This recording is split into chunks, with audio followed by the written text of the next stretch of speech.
This happened a couple of months ago, December of last year. I started working a new job in the mall and had to work for most of Boxing Day. I was done at 10 p.m., and transit seemed to have ended at 7 p.m. I'm a student who didn't go home for the holidays due to this job, and never had to deal with holiday transit hours. I decided to call an Uber, and the driver picked me up right in front of the mall. We had a casual conversation during the drive back, and he learned about where I worked and how I'm living on my own for the time being since my roommates went to their hometowns for the holiday. Fast forward to the next day at work. Around 6 p.m., this driver walks into the store and tries to strike up a conversation with me, but I told him that I had to get back to work. He also asked if we could hang out later, to which I said no, and he left.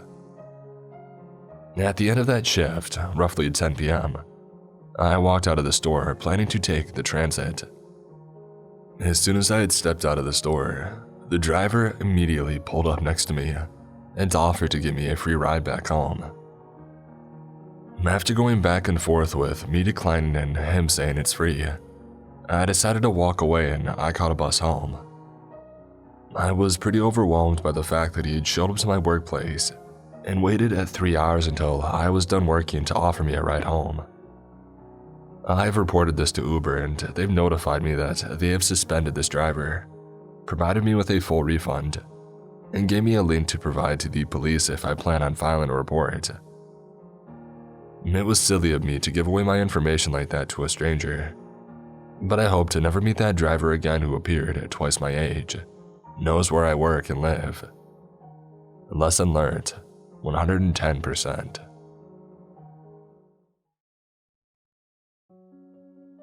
I don't have a car, so Uber or Lyft is my main mode of transportation to get to work. This morning, I had requested an Uber a half hour before I had to be there, and the pickup was supposed to take less than 5 minutes. But for some reason, my Uber driver kept going in circles.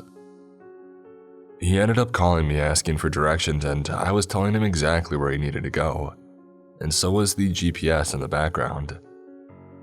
At that point, I was irritated and asked if there was a way that he could cancel because I was going to be late. He said that he couldn't and ended up finding his way to my apartment at the time that I was supposed to be at work.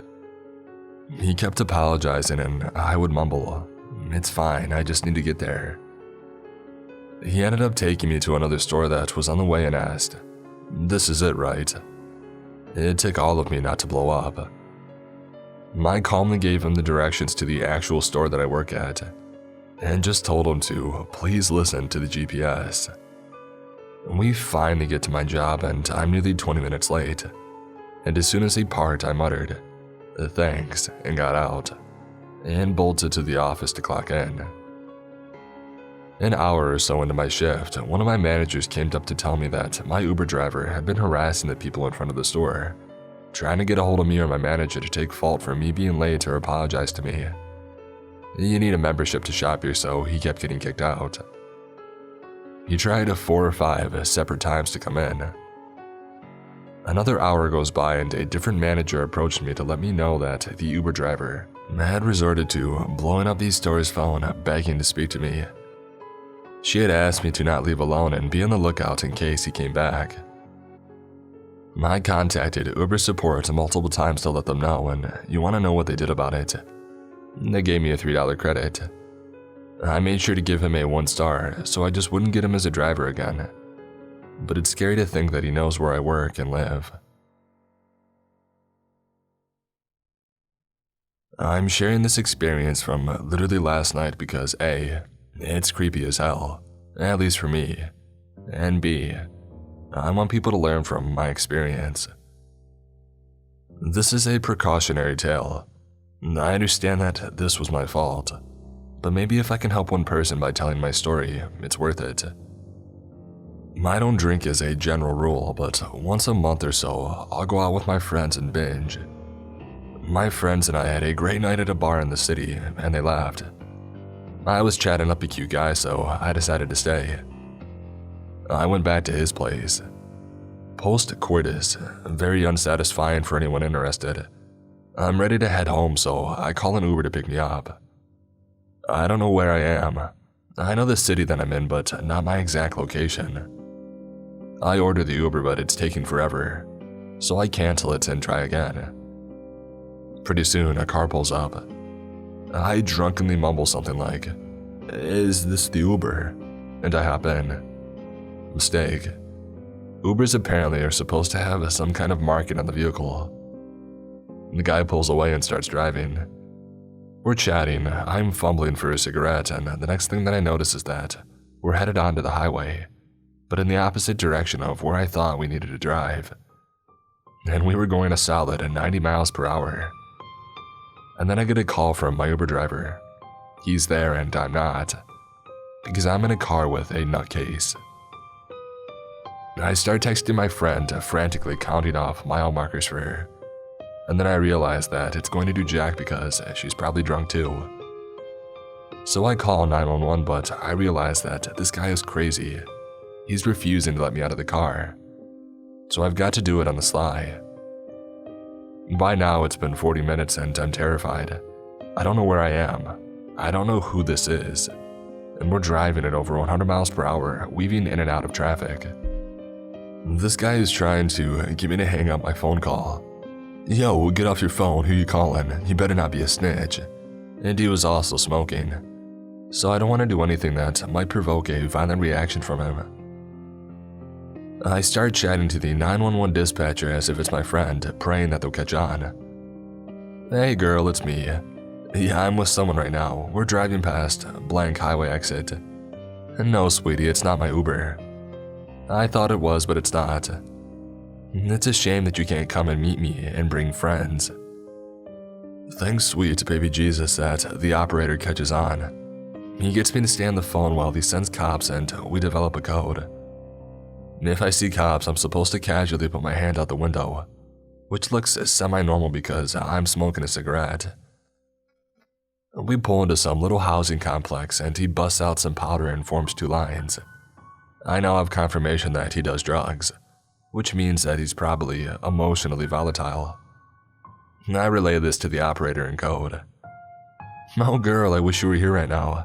This guy just busted out the coke. You would love it. He's taken a really big bump. Man, after my own heart." Pretty soon, I can see the lights from the cop car, so I start waving my hand out the window.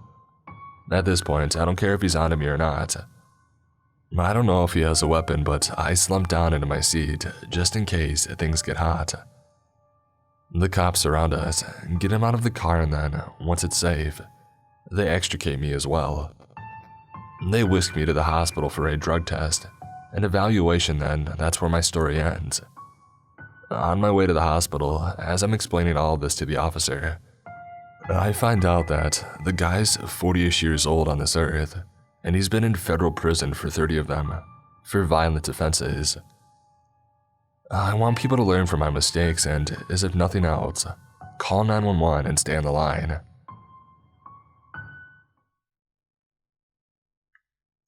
This happened a while ago and it still creeps me out to think about it. Also, I apologize because I'm posting this from my phone.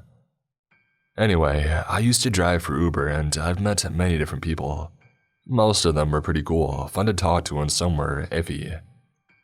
One particular day, I wasn't too awfully busy, so I went driving around, waiting for my phone to ding. Finally it did. It was this guy who lived at an apartment complex. He was dressed a little strangely, but I didn't think anything of it. Well, he gets into the back seat and puts his legs up on the back of the passenger seat. Once again, I didn't think anything of it. He wasn't hurting anyone, and I figured that he was comfortable. As I'm pulling away, he tells me that we are actually going to a different address than the one that he put in, which struck me as odd, but I obliged his request. He gave me the most confusing directions ever, and it was a bit of a longer drive than I had anticipated. I had started to get nervous when he began to ask me questions like he was interviewing me or something. I answered each one ambiguously. The questions and conversation were mostly about the healthcare system and how much that he didn't like it. It wasn't until he asked me if I was afraid to die that I became really nervous. I mean, I'm screaming in my head that I really hope that we were near his destination. I just wanted him out of my car. Instinctively, I told him that I wasn't afraid to die, and I tried to maintain my lighthearted conversation without him realizing how nervous that he made me. As I drove, I also noticed that he put a glove of some substance, like petroleum jelly, under his nose. That also struck me as odd. As we approached the stoplight for the umpteenth time, he finally told me his stop was just on the right. It was a house. I pulled up in the driveway and he got out. Instead of saying one word to me, he went to the side of the house and creepily disappeared into the bushes instead of going to the door. I was curious about what he was up to, but I took this chance to just get out of there. I left and called it a day. I went straight home after that.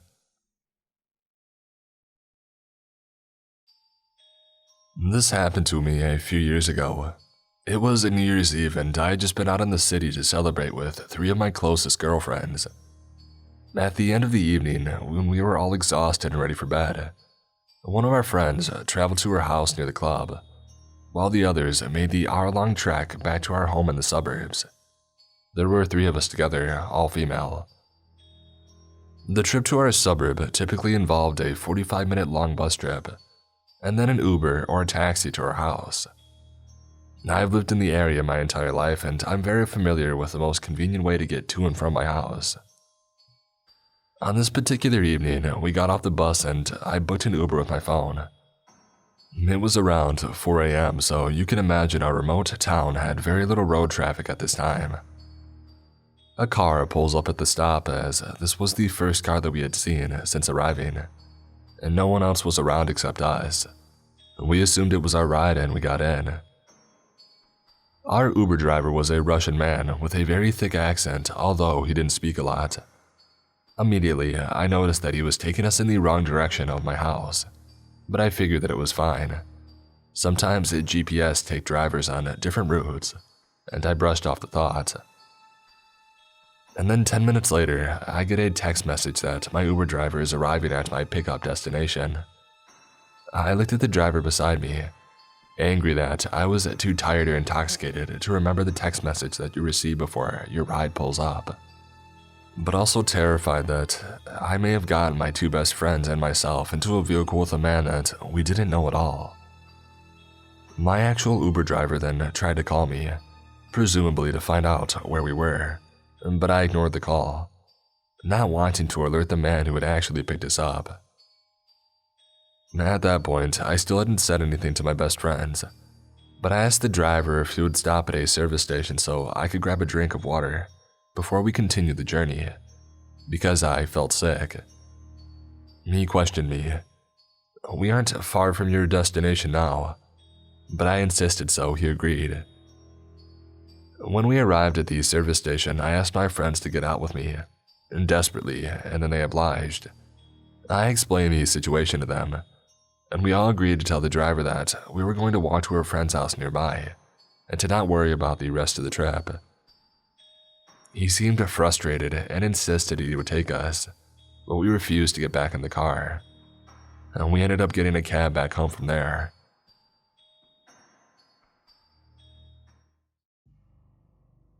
Hey everybody. It's great to see that Uber now warns users to always check the license plate before getting into a car. But my story happened about a year before that was put into place. A few friends and I were spending New Year's Eve at a house party. The New Year hit, the party was unwinding down, and my friend ordered an Uber.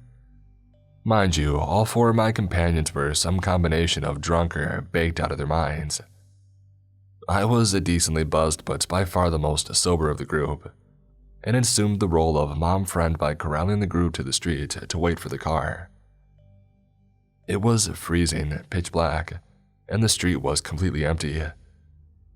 A car pulled up and my friend announced that it was our Uber, so everyone started to make their way over. Out of nowhere, I get this sick feeling in my gut. My lizard brain kicks into overdrive and tells me that to get the hell away from the car. That's when I realized that the car was missing an Uber sticker. Since my friend was too drunk to care, I grabbed her phone to check the license plate. This wasn't our Uber. I realized this at the same moment that my friend had walked to the driver's side of the window to ask if this was the Uber for Sarah, the fake name, and he told her that he was. I yelled at her that this was the wrong car, but she was way too gone to care. But he says that he's our driver, she slurred.